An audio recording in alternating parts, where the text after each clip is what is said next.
What's up, everybody? So today I'm going to be talking about Naruto, specifically about one of the characters called Hagoromo Otsusuki, the Sage of the Six Paths, and his horrible parenting that was a plot device to serve the hypocritical narrative of this show. And before any of you Naruto fanboys start typing away at the comments, just let me make my case.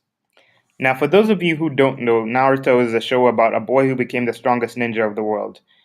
And if you want more, I suggest you go look it up for yourself because it's a really long story and I really don't feel like getting into it. Anyway, Hagoromo, aka the Sage of Six Paths, is pretty much the god of this world since he's the first one to spread around chakra, the fuel for all the ninja magic. And the two main characters in the show are the reincarnates of his two sons, Indra and Ashura. Hagoromo preached this thing called ninshu, where all he did was pass around all his chakra without bothering to try and understand what it can do. It was basically like a religion that aimed to connect people together. Also, he preached about how it was wrong to use chakra to make yourself stronger. Ninshu, my ninja creed preached that chakra is power that links people. And I continue to truly believe that chakra should not be something that is used to amplify any single person's strength. Even though he used chakra to make himself stronger so that he could become a sage and defeat his mother and the Ten Tails from destroying the world.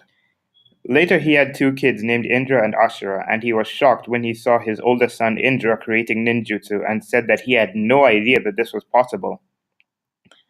Even though growing up he actually used ninjutsu and again used it to defeat his mother and the Ten Tails from destroying the world. Now, along with being a hypocrite, Hagoromo was also a horrible excuse for a father. He praised his younger son Ashura because he shared the same friendship is magic ideals that his father had, and demonized his older son for wanting to do things his own way, all while preaching peace, love, and bringing people together. Obviously, this caused them to fight each other for generations until the end of Shippuden, and this created the plot device that the Uchihas are evil and the Senjus and Uzumakis are good. During their childhood, Indra actually had a happy life. He laughed and played along with his brother, along with being a natural-born genius with chakra, and invented ninjutsu. However, one day a black puddle of goo called Black Zetsu, that was Hagoromo's brother, it's a long story and I really don't feel like getting into it, tricked Indra into having an emotionally traumatic experience of almost losing his brother, which gave him the Sharingan, a symbol of depression in Naruto. This, along with Black Zetsu constantly messing with his head on a daily basis,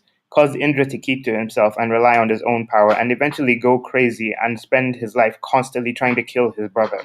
Now, even though Hagoromo could see all this happening, he never did anything to help Indra while he was going crazy. He didn't even bother talking to Indra about his power or even share his own experience with the Sharingan and give him advice on how to deal with it. He never even tried asking the Toad Sage for help, who helped him deal with his Sharingan problem. He just stood back and watched his son get angrier and angrier. And on top of that, he could actually hide in the woods and spy on Indra, but somehow he never saw Black Zetsu. He couldn't even hear Zetsu talking to Indra or sense him. I think that Rinnegan on his head was just for show because he clearly didn't know how to use them. And then after all that, he gets shocked when he saw Indra getting angry for not picking him to be his successor. Well, if you've been ignored by your father your whole life and then all of a sudden you're not picked to have his powers, yeah, you would get angry too. And all of this leads to constant war, and Hagoromo could have stopped it before it happened, but he just couldn't be bothered to talk to his own son. This horrible plot device was created and used to serve the hypocritical narrative that leaning on everybody else was somehow hard work,